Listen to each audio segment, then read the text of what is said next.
हरे भरे खेतों, ऊंचे पेड़ों और कच्ची गलियों वाला एक छोटा सा गांव था, सोनापुर। दूर से देखने पर ये गांव बहुत सुंदर लगता था, लेकिन इस सुंदरता के पीछे कई लोगों का दुख छिपा था।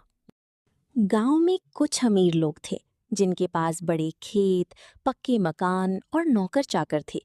मगर ज्यादातर लोग गरीब थे, जो दिन रात मेहनत करके भी 2 वक्त की रोटी मुश्किल से जुटा पाते थे।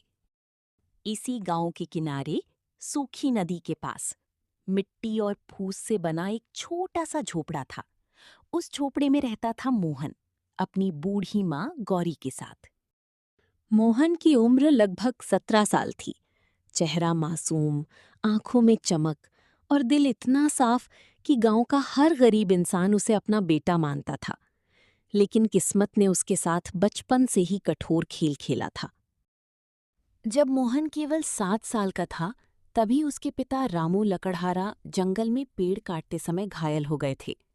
इलाज के पैसे नहीं थे, इसलिए कुछ ही दिनों में उनकी मौत हो गई। उसी दिन से घर की सारी जिम्मेदारी मोहन और उसकी माँ पर आ गई। गौरी कभी दूसरों के घर बर्तन मांजती, कभी खेतों में घास काटती, लेकिन उम्र बढ़ने और बीमारी की वजह से अब वो ज्यादा काम नहीं कर पाती थी। इसीलिए मोहन ही घर का सहारा था। हर सुबह सूरज निकलने से पहले मोहन उठ जाता, टूटी हुई बाल्टी से कुएं से पानी भरता, माँ के लिए चूल्हा जलाता, थोड़ा दलिया बनाता और फिर मजदूरी के लिए निकल पड़ता। गांव के बड़े किसान जगदीश चौधरी के खेतों में वो काम करता था। चौधरी बहुत कठोर आदमी था। वो मजदूरों से खूब काम करवाता, लेकिन मजदूरी कम देता। उस दिन भी मोहन खेत में हल चलाने वालों के साथ पानी दे रहा था। तेज धूप सिर पर थी, पसीना कपड़ों को भिगो चुका था। चौधरी दूर से चिल्लाया, अरे मोहन, हाथ तेज चला। सूरज ढलने वाला है, काम आधा पड़ा है। मोहन ने थकी आवाज में कहा। मालिक, सुबह से बिना रुके काम कर रहा हूं। चौधरी गुस्से से बोला, बहुत जवाब देने लगा है। काम करना है तो कर, वरना और लोग खड़े हैं। मोहन चुप हो गया। उसे माँ की दवा याद आई, इसलिए उसने फिर सिर झुकाकर काम शुरू कर दिया। शाम तक खेत का काम खत्म हुआ। सभी मजदूर लाइन में खड़े होकर मजदूरी लेने लगे। जब मोहन की बारी आई, चौधरी ने उसकी हथेली पर केवल 3 सिक्के रखे। मोहन हैरान रह गया। मालिक, बाकी पैसे? आज काम धीमा किया तूने, बस इतने ही मिलेंगे। मोहन कुछ कहना चाहता था, लेकिन आसपास खड़े लोग डर के मारे चुप थे। वो भी चुपचाप सिक्के लेकर चल पड़ा। रास्ते में गांव की बूढ़ी अम्मा मिली। उनके हाथ कांप रहे थे और सिर पर लकड़ियों का गट्ठर था। बेटा मोहन, जरा घर तक पहुंचा देगा? मोहन खुद थका हुआ था, लेकिन मुस्कुराया। क्यों नहीं अम्मा? उसने गट्ठर अपने सिर पर रखा और अम्मा को घर तक छोड़ाया। बेटा, तेरे पास देने को कुछ नहीं, वरना तुझे दुआ के साथ कुछ देती। आपकी दुआ ही बहुत है अम्मा। घर पहुंचा तो माँ खांस रही थी। चूल्हा बुझा पड़ा था। मोहन घबरा गया। माँ, तुमने कुछ खाया नहीं? गौरी ने कमजोर मुस्कान के साथ कहा। तेरा इंतजार कर रही थी बेटा। मोहन ने 3 सिक्के दिखाए। आज बस इतने मिले। माँ ने आह भरी, मगर चेहरे पर दुख छिपाकर बोली, कोई बात नहीं, भगवान बड़ा है। मोहन बाजार गया। उन 3 सिक्कों से उसने थोड़ा आटा, थोड़ा नमक और मुट्ठी भर दाल खरीदी। दवा खरीदने के पैसे नहीं बचे। वो लौटते समय सोच रहा था, कब तक ऐसे चलेगा? माँ की तबीयत रोज खराब होती जा रही है। अगर पैसे ना हुए तो। उसकी आंखें भर आईं। रात को दोनों ने सूखी रोटी और पतली दाल खाई। फिर गौरी ने मोहन के सिर पर हाथ फेरते हुए कहा, बेटा, दुख से डरना मत। गरीब का साथी मेहनत होती है। माँ, मैं मेहनत तो बहुत करता हूँ, पर किस्मत साथ नहीं देती। जिस दिन ऊपर वाला चाहेगा सब बदल जाएगा। मोहन मुस्कुरा दिया, मगर मन में तूफान था। उस रात बारिश शुरू हो गई। झोपड़ी की छत टपकने लगी। एक कोने में पानी भर गया। मोहन ने माँ को सूखी जगह बैठाया और खुद भीगते हुए छत पर बोरी डालने लगा। ठंडी हवा चल रही थी, बिजली चमक रही थी। तभी अचानक दूर जंगल की तरफ से किसी की रोने जैसी आवाज आई। मोहन ठिठक गया। फिर आवाज आई, कोई है, बचाओ। माँ डर गई। बेटा बाहर मत जा, रात बहुत खराब है। लेकिन मोहन का दिल दयालु था। अगर कोई मुसीबत में है तो कैसे ना जाऊं? वो लालटेन उठाकर बाहर निकल पड़ा। बारिश तेज थी। रास्ता कीचड़ से भरा था। बिजली चमकती तो पेड़ों की परछाइयां डरावनी लगती। आवाज फिर आई, बचाओ। मोहन जंगल के किनारे पहुंचा। वहां उसने देखा कि एक बूढ़ा आदमी कीचड़ में गिरा पड़ा था। उसके शरीर पर साधु जैसे कपड़े थे, लंबी बाल, सफेद दाढ़ी और आंखों में दर्द। मोहन दौड़कर उसके पास गया। बाबा, क्या हुआ? बूढ़ा कांपते हुए बोला, बेटा, कई दिनों से भूखा हूँ, पैर फिसल गया। मोहन ने तुरंत उसे उठाया, अपने कंधे का सहारा देकर झोपड़ी तक लाया। माँ पहले डर गई, मगर मोहन बोला, माँ, ये बाबा मुसीबत में थे। गौरी ने तुरंत चूल्हा जलाया। जो थोड़ा आटा बचा था उससे रोटी बनाई। आधी रोटी मोहन और माँ के हिस्से की थी, मगर उन्होंने सब बाबा को खिला दी। भूखे को खाना देना सबसे बड़ा धर्म है बाबा। बाबा मुस्कुराए। उनकी मुस्कान में कुछ रहस्य था। उन्होंने मोहन की आंखों में देखा और कहा, बेटा, तेरी गरीबी अब ज्यादा दिन नहीं रहेगी। मोहन चौंक गया। क्या मतलब बाबा? बाबा ने अपनी झोली को हाथ लगाया और झोपड़ी के अंदर अचानक तेज रोशनी फैल गई। मोहन और उसकी माँ हैरान रह गए। बाबा धीरे धीरे बोले, कल सूरज निकलने से पहले बरगद के पेड़ के पास अकेले आना। तेरी किस्मत तेरी राह देख रही है। इतना कहकर बाबा ने आंखें बंद कर ली। मोहन सारी रात सो नहीं पाया, बार बार सोचता रहा। ये बाबा कौन है? किस्मत बदलने की बात क्यों कही? बरगद के पेड़ पर क्या होगा? सुबह होने में अभी देर थी, लेकिन मोहन की जिंदगी बदलने वाली थी। रात भर मोहन को नींद नहीं आई। कभी वो झोपड़ी की टूटी छत को देखता, कभी माँ की खांसी सुनता और कभी उस बूढ़े बाबा के शब्द याद करता। कल सूरज निकलने से पहले बरगद के पेड़ के पास अकेले आना। मोहन के मन में डर भी था और उम्मीद भी। वो सोच रहा था, अगर बाबा सच में कोई सिद्ध पुरुष हैं, तो शायद हमारी गरीबी दूर हो जाए। लेकिन अगले ही पल मन कहता, अगर ये कोई छल हुआ तो? आखिर बेचैनी में रात कट गई। सुबह का अंधेरा अभी बाकी था। मुर्गे की आवाज भी नहीं आई थी। गांव के घरों में सन्नाटा था। हवा ठंडी चल रही थी। मोहन धीरे से उठा। माँ भी सो रही थी। उसने चूल्हे के पास रखा पुराना गमछा उठाया, माँ के पैरों पर चादर ठीक की और बिना आवाज किए बाहर निकल गया। आसमान में हल्की नीली रेखा दिखाई दे रही थी। पूरब से सूरज आने की तैयारी कर रहा था। मोहन तेज कदमों से गांव के बाहर पुराने बरगद के पेड़ की ओर चल पड़ा। वही बरगद जिसके नीचे लोग दिन में आराम करते थे, लेकिन रात में कोई वहां जाने की हिम्मत नहीं करता था। लोग कहते थे वहां आत्माएं रहती हैं। मोहन का दिल जोर जोर से धड़क रहा था।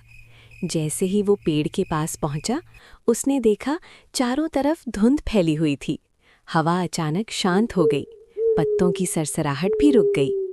और फिर बरगद के पीछे से वही बूढ़े बाबा प्रकट हुए, लेकिन आज उनका रूप अलग था। कल रात वो कमजोर और भूखे दिख रहे थे, पर आज उनके चेहरे पर तेज था। आंखें चमक रही थीं, शरीर सीधा और शक्तिशाली लग रहा था।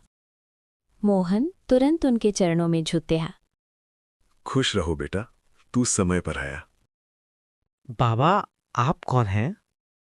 मैं कौन हूं ये जानने से ज्यादा जरूरी है कि तू कौन है। मोहन चौंक गया। मैं तो एक गरीब लड़का हूँ। बाबा ने सिर हिलाया। नहीं, तू गरीब नहीं है।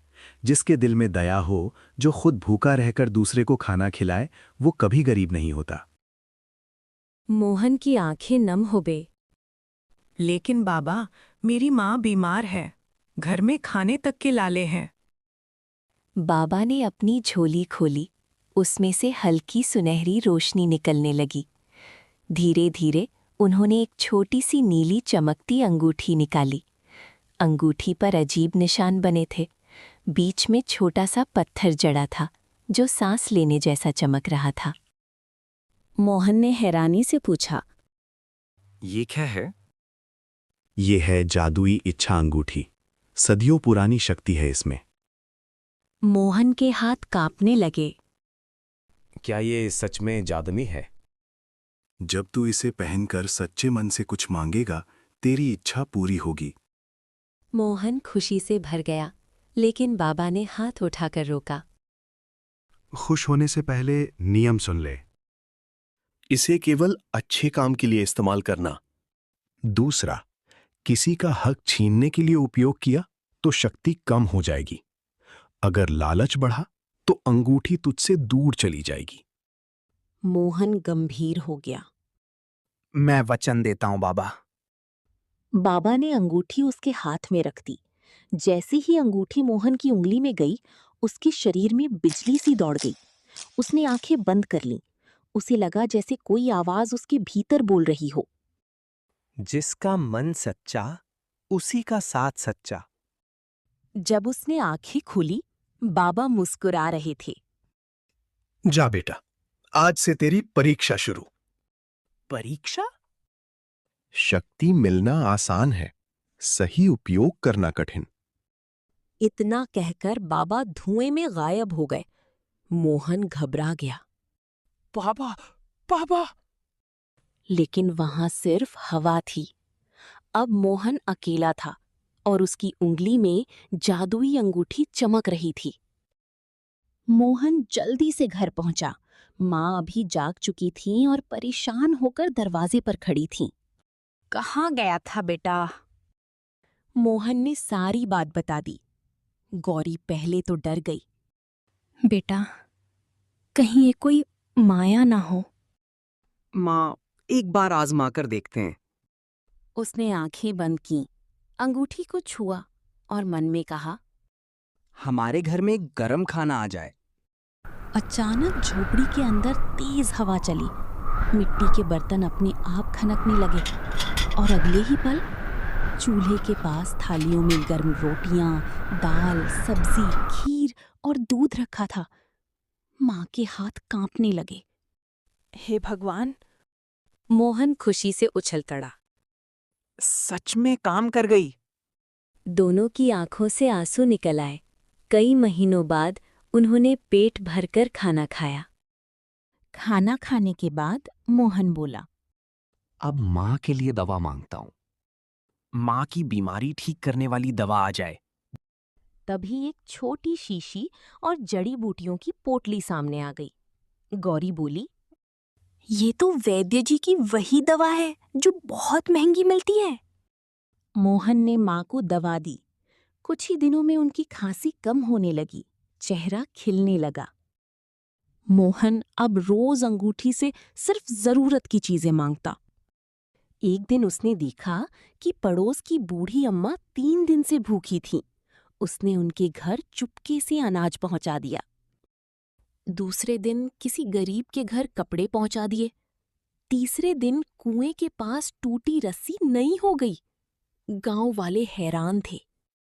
ये सब कौन कर रहा है? कोई कहता देवी का चमत्कार है, कोई कहता गांव में कोई फरिश्ता आया है। मोहन चुपचाप मुस्कुराता। एक दिन बाजार से गुजरते समय मोहन ने देखा एक मिठाई वाले की दुकान पर बड़े बड़े लड्डू रखे थे।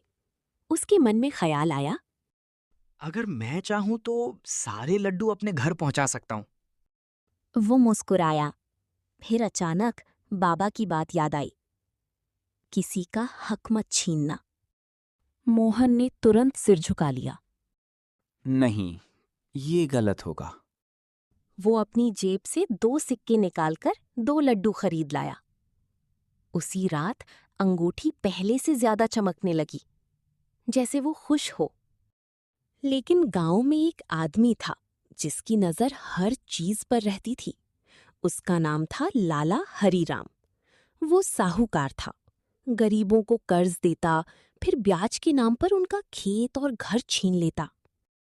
उस दिन उसने देखा कि मोहन की माँ नई दवा ले रही है, घर में राशन है और मोहन के चेहरे पर आत्मविश्वास है। लाला ने आंखें सिकोड़ लीं। कल तक भूखा था, आज इतना खुश कैसे? उसने अपने नौकर से कहा, मोहन पर नजर रखो, मुझे उसका राज जानना है। उसी रात मोहन ने अंगूठी से माँ के लिए नया बिस्तर मांगा। झोपड़ी के अंदर पुरानी टूटी चारपाई की जगह मजबूत खाट आ गई। बाहर अंधेरी में झोपड़ी की खिड़की से कोई ये सब देख रहा था। वो था लाला हरीराम। उसकी आंखें लालच से चमक उठीं। ओहो, तो ये राज है।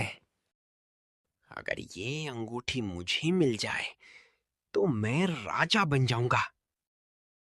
मोहन और उसकी माँ को जरा भी अंदाजा नहीं था कि अब उनकी खुशियों पर किसी की बुरी नजर पड़ चुकी है। सोनापुर गांव में अब एक अजीब बदलाव दिखाई देने लगा था। जहां पहले हर घर में उदासी रहती थी, वहीं अब कई गरीब परिवारों की चूल्हे जलने लगी थी।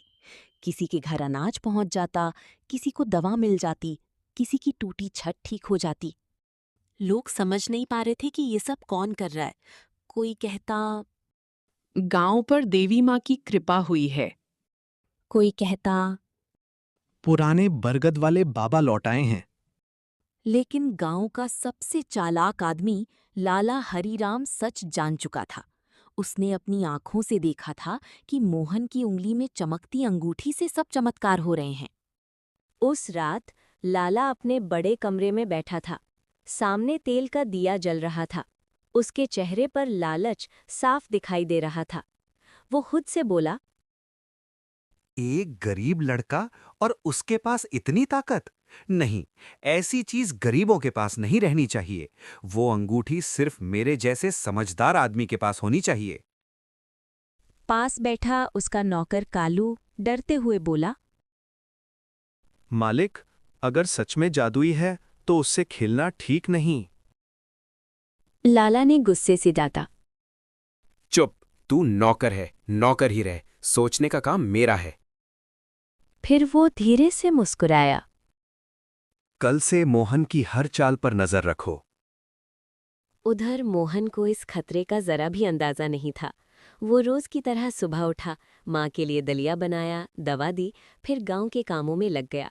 अब वो अंगूठी से अपने लिए कुछ नहीं मांगता था, सिर्फ जरूरतमंदों की मदद करता था। उस दिन उसने देखा कि गांव के स्कूल की छत टूट चुकी थी। बच्चे धूप में बैठकर पढ़ रहे थे।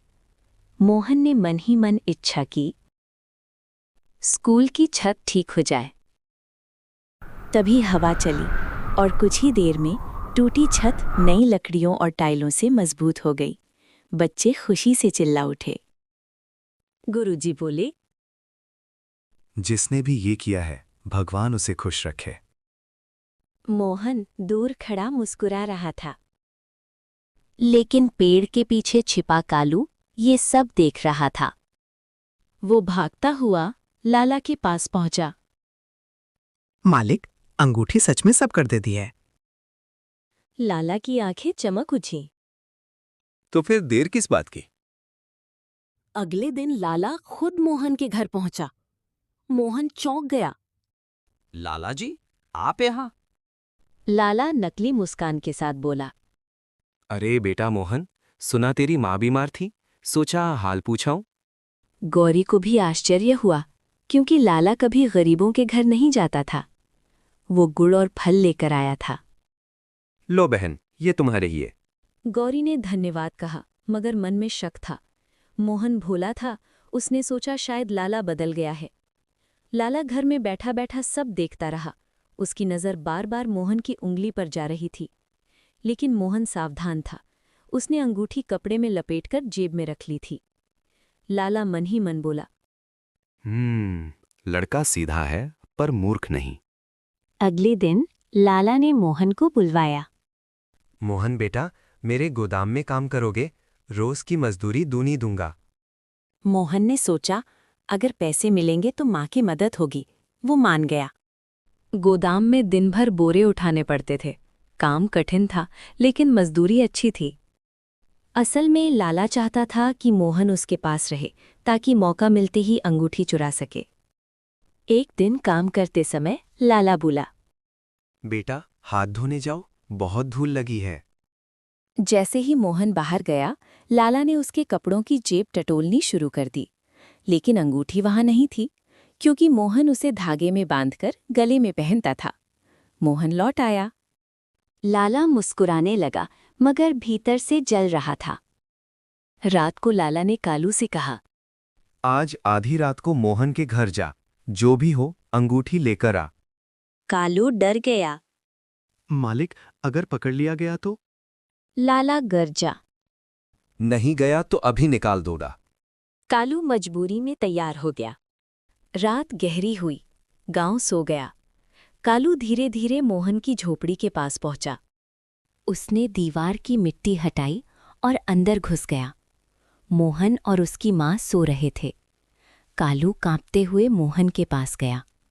तभी अचानक झोपड़ी के कोने में रखा मिट्टी का घड़ा खुद ब खुद गिर पड़ा। धड़ाम। मोहन उठ बैठा। कौन है? कालू डर के मारे भागा। बाहर निकलते ही उसका पैर फिसला और वो कीचड़ में गिर गया। मोहन बाहर आया, मगर अंधेरे में कुछ दिखा नहीं। वो वापस अंदर गया। उसने अंगूठी को छुआ। पत्थर हल्का गर्म था, जैसे अंगूठी ने खुद उसे बचा लिया हो। सुबह मोहन ने सोचा कि अंगूठी को कहीं छिपा दे, लेकिन तभी माँ बोली, बेटा, चीज छिपाने से डर बढ़ता है, सही काम करने वाला डरे नहीं। मोहन ने सिर हिलाया। उसने अंगूठी फिर पहन ली। उधर कालू ने रात की सारी बात लाला को बता दी। लाला गुस्से से तमतमा उठा। निकम्मे, एक अंगूठी नहीं ला सका। फिर कुछ देर सोचने लगा। अचानक उसके चेहरे पर शैतानी मुस्कान आई। अब सीधी चोरी नहीं, चालाकी से काम होगा। कालू बोला, क्या करेंगे मालिक? कल गांव में मेले का ऐलान करवाओ। मेले में? हाँ, वहां भीड़ होगी, शोर होगा, और उसी भीड़ में मोहन की अंगूठी मेरी जेब में होगी। कालू डर गया। मालिक, अगर पकड़े गए तो? जिसे लोग सम्मान देते हैं, वही सबसे आसान शिकार होता है। अगले दिन गांव में ढोल बजा। सुनो सुनो, कल सोनापुर में बड़ा मेला लगेगा। बच्चे खुशी से उछल पड़े। औरतें तैयारियों में लग गईं। मोहन की माँ बोली, बेटा, तू भी जा आना, बहुत दिनों से खुश नहीं हुआ। ठीक है माँ। लेकिन उसे नहीं पता था कि मेले में सिर्फ झूले और मिठाई नहीं, बल्कि उसकी जिंदगी का सबसे बड़ा धोखा इंतजार कर रहा है।